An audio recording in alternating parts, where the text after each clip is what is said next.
The year is 1996.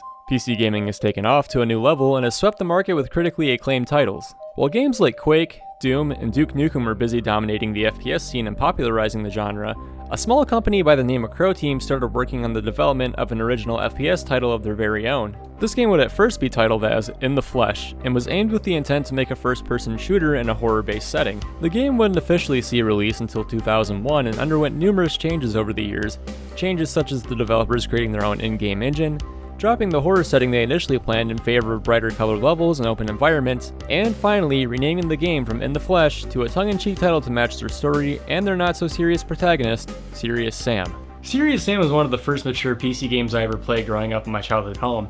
Why my parents ever let me hear that thing I'll never know, but it explains the nightly terrors I have. Come on, Shewy, there's no such thing as mechs with teeth. Yeah, right. You think you're gonna get me again with that? I fell for it last time. No thank you.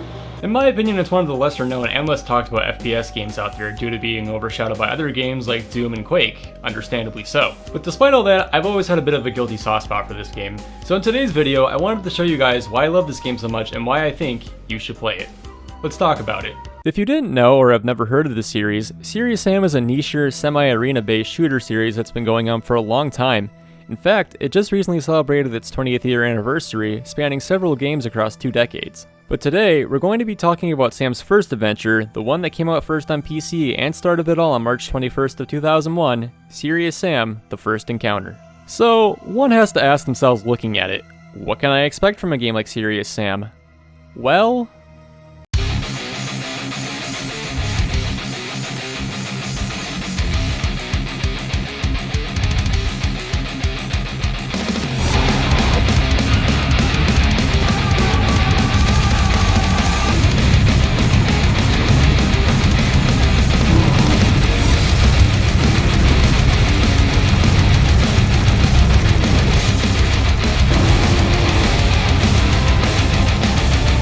that. Mostly that. Sam Stone is a man that woke up one day, put on his favorite white t-shirt and jeans, and chose violence. Sam is our badass, sarcastic, one-liner spewing protagonist that is tasked with the job of protecting humanity from an alien threat. With an arsenal of weapons at her disposal and a lack of f***s to give, it's time to kick gum and chew ass. Oh, wait, wrong game. Upon starting up the game, we're greeted with a crawl of text against the vast background of space. The story tells of how in the year 2104, the human race is attacked by monstrous creatures that spawn from another dimension, led by an evil overlord named Mental.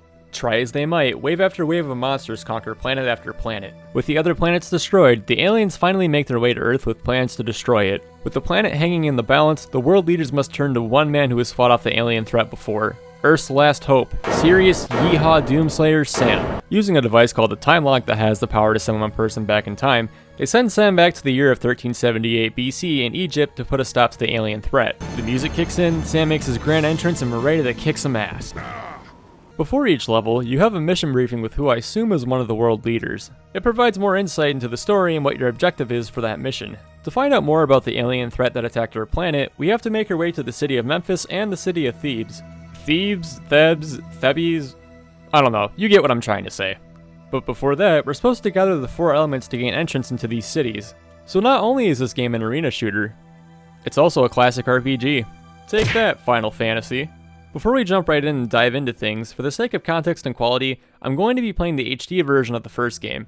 As far as I know, nothing has changed besides the overall look and quality of the game, so it should be the same experience overall. Alright, time to get this thing started. Okay, things seem pretty quiet so far. I wonder what dangers and evil creatures await us in this...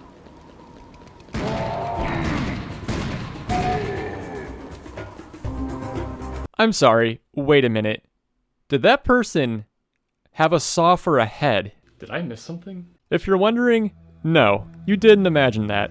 That's a real enemy in this game. In fact, that's probably one of my favorite things about the entire series. The games are fucking ridiculous. More specifically, the types of enemies you'll encounter on your journey will have you scratching your head. It's one of the things that's always made the series unique and stick out in my head since I was a kid. But let's not just stop there. Allow me to show you some of the insane things you'll be meeting along the way. You'll be seeing things like Buzzsaw Steve, Nightmare Fuel Mike Wazowski, Chainsaw Joe, Legend of Zelda Skeletons, even angrier Nightmare Fuel Mike Wazowski, Hot Fuzz, Spiders with Gun Arms. Jesus Christ, they evolved. Abominations of God. Nope. And finally, my personal favorite enemy, and the one this game is most known for, the Beheaded Kamikaze. This thing has one of the best and most hilarious setups I've ever seen for an enemy in any game I've played. You encounter it for the first time at the beginning of the second level. You walk out to be greeted by an empty hill, when then you hear the faintest noise, growing closer and closer. And then you see it, in all of its ridiculous glory.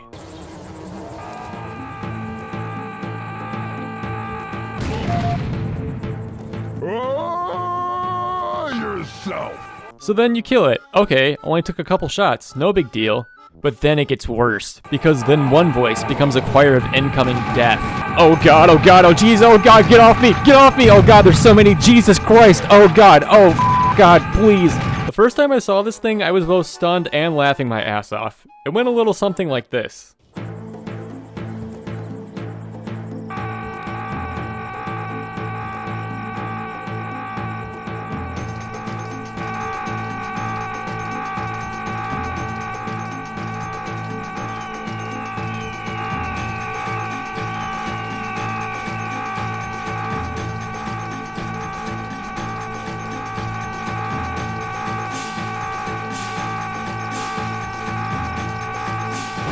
Beheaded Kamikaze, best enemy in any game, 10 out of 10. But yeah, I can see what they mean when they wanted to create a horror game initially. Hell, they still could with how terrifying some of the enemy designs are. Going a bit more into the enemies, they're the main obstacle you'll have to overcome in this game, just like any other first-person shooter at the time like Doom or Quake. Levels are filled to the brim with enemies, and you'll have to fend off hordes of them using various weapons you'll pick up along the way. One thing the development team opted for in this series that strays a little bit away from the tried and true formula for modern FPS games is they use wide open fields and environments in favor of narrow levels. This allows for more enemies to be rendered on screen at one time and makes these fights that much more intense. This can make what seems like a few enemies at first turn into a claustrophobic, panic-inducing nightmare. Take this level for example. I had just picked up a Gatling gun and it made killing things feel like I was shredding through paper. Come on, really? That's it? You'll have to do better than that.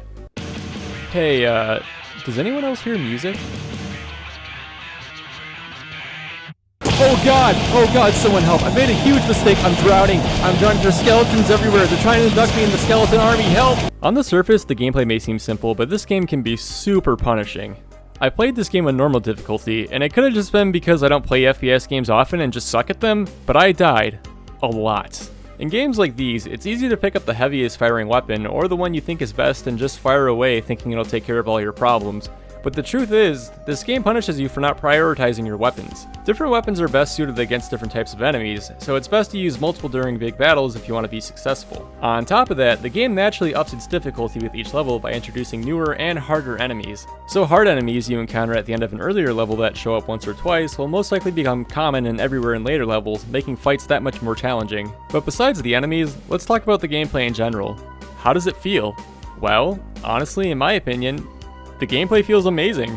Sam's natural movement speed feels like a sprint, making each encounter feel adrenaline-fueled, and when you pair that with the ridiculous kinds of weapons you acquire that only make sense in a game like this, it's an insanely fun time. There's plenty of health, ammo, and armor pickups spread out through each level, ensuring you have all you need to tear through your enemies. And there's also plenty of space for fights thanks to the wide open environments. And of course, what old school first person shooter would be complete without a smug protagonist shooting one-liners? Yourself. This is getting serious. Let's get serious. Here comes trouble. I'm over here. You stupid headless freaks.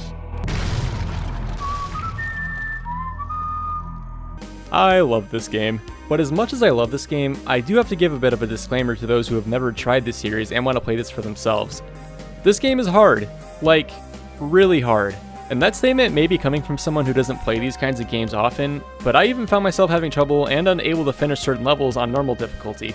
I mean, yeah, sure, the game starts out manageable and challenging at the beginning, but eventually it becomes so merciless to the point that they throw so many enemies at you, you hardly have room to breathe. Well, I guess this is my life now. I was more so focused on completing the game for the sake of this review, so oh fine, I'll say it, I switched to easy mode. Yeah, revoke my gamer card, give me my baby mode sticker, I'm fine with it. But in all seriousness, you know how when you select the difficulty in Resident Evil, it asks you how you like your experience to be? You know, like taking a walk or climbing a mountain? Well, I'd argue the difficulty in this game works the same way. For those who just want to enjoy the experience and are more interested in the story, the easy setting is the way to go in my opinion. But for those who want a more punishing experience, I would say the harder difficulties are for you if you want more of a challenge. But you saw my gameplay, I struggled on normal, so I can't even imagine what the harder difficulties look like.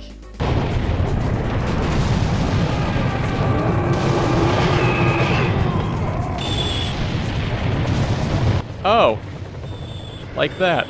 But enough about that, let's get to the thing everyone cares about in these games. The weapons. One thing that's always been prevalent in these kinds of games is the ridiculous kind and amount of weapons you obtain. Sure, you start out with your basic pistol, but as levels progress and get harder, you eventually gain access to a whole arsenal of weapons that range from useful to hilarious. I mean, does one average man have any business wielding a laser cannon? No. Is it stupid fun? Hell yes. Here are just some of the weapons you can expect to acquire along your descent into madness. First up is the weapon you start the game out with, your basic pistol. Definitely doesn't do a whole lot of damage, but good for taking out low threat enemies. And if one wasn't enough, you can double the fun by acquiring a second pistol. Then of course you have your standard shotgun for all your up close head go boom needs. A Gatling gun because, I mean, why wouldn't it be in a game like this? It's just fun. My personal favorite, a laser cannon that shoots 4 lasers simultaneously. And by far the best and most ridiculous weapon in this game, a cannon. Yes, you heard that right, a literal cannon. Even Sam gets excited when he finds it. You can hold it for a fast charge shot that can rip through multiple enemies at once, and it's just brutal. It's beautiful. There's a lot more and even a few I didn't discover myself, but I'll leave that a mystery for now for those who want to try the game out for themselves. But just know, you're in for a fun time. And with the core gameplay elements out of the way, let's finally move on to the story section of this game to see how this ridiculous adventure plays out. If you want to try this game out for yourself or you're interested in the story, this game is easily obtainable on Steam, or if you want the physical edition, there's an all-in-one collection for the Xbox 360. So as mentioned earlier, we are Earth's final hope, and we're tasked with bringing down the evil alien overlord, Mental, who's already destroyed numerous planets and is planning on destroying Earth next. Sam is sent back in time by a device called the Time Lock in hopes of stopping Mental before his plan comes to fruition and hopefully alter the course of Earth's fate. Slaughtering countless enemies as we make our way through dangerous levels and make a long trek through the desert, Sam obtains the 4 elements and gains access into the City of Thieves. Upon reaching the City of Thieves and fending off hordes of enemies, Sam finds a communicator concealed inside of an obelisk that summons a massive Syrian spaceship to Earth. With time running out, Sam rushes after the spaceship in hopes of getting on board to go after Mental. But before that happens, in a last-ditch effort, Mental sends his most dangerous warrior after us in hopes of stopping us. This level is spent mostly avoiding this giant behemoth while fending off the most intense wave of enemies we've come across this whole game. After enough time has passed, the pyramid opens up and Sam makes his way inside.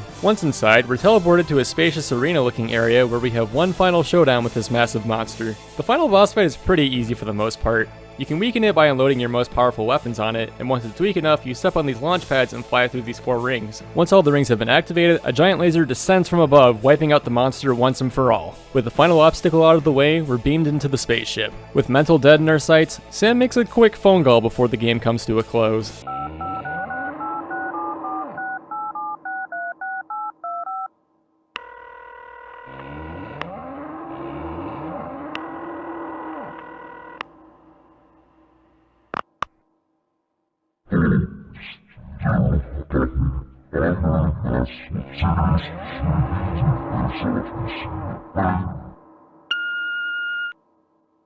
Yeah, this is Serious Sam calling for Mental. I guess you're not home right now. I have a special delivery package for you. I'll be there soon to give it to you in person. I'm on my way over right now. Thanks, bye. It's time for bed, kids. Cartoons are over. So yeah, the first game ends off on a bit of a silly fourth wall breaking cliffhanger. While we didn't stop Mental in this game, there's still 3 more main games in the series that have plenty of time to wrap this up. In conclusion, I love this series. While most people had Duke Nukem, I had Serious Sam growing up, and I really feel like more people should give the series a try if they haven't already, especially if you're a fan of this genre. The thing I love the most about these games is, despite the name, they don't take themselves seriously, and it's present in almost every aspect of the game. The enemy designs are creative and hilarious, the weapons are over the top and insane, and by far the best thing about this game is Sam himself. His interactions with the things happening around him just make this game really entertaining. The way he responds to the enemies he encounters, the weapons he picks up, even when he thinks he got the upper hand in a situation but then life just gives him the middle finger. Is it the best game, let alone the best FPS in the world? No. Is it entertaining? fun and have plenty of things going for it? Absolutely. And I really encourage anyone who's looking for something new that's both fun and challenging to give this one a try. I'm really glad that in today's video I got to talk about a game that I really love that I feel is sorely underrated and deserves far more attention than what it got. The game is full of corny one-liners, intense situations, fun combat, and is honestly just a fun, mindless game to turn on when you just want to tune out and have nothing better to do than kill things. And hey, if this video helped turn you on to a new series you've never tried before and you play it for the first time, let me know what you think down in the comments below. I'd be really interested to see what you think of it. And if you guys enjoyed this video, please be sure to hit that subscribe button as there's going to be more episodes coming out in the future, real soon. Alright kids, cartoon's over. Time for bed. Thank you guys so much for watching, and I'll see you in the next...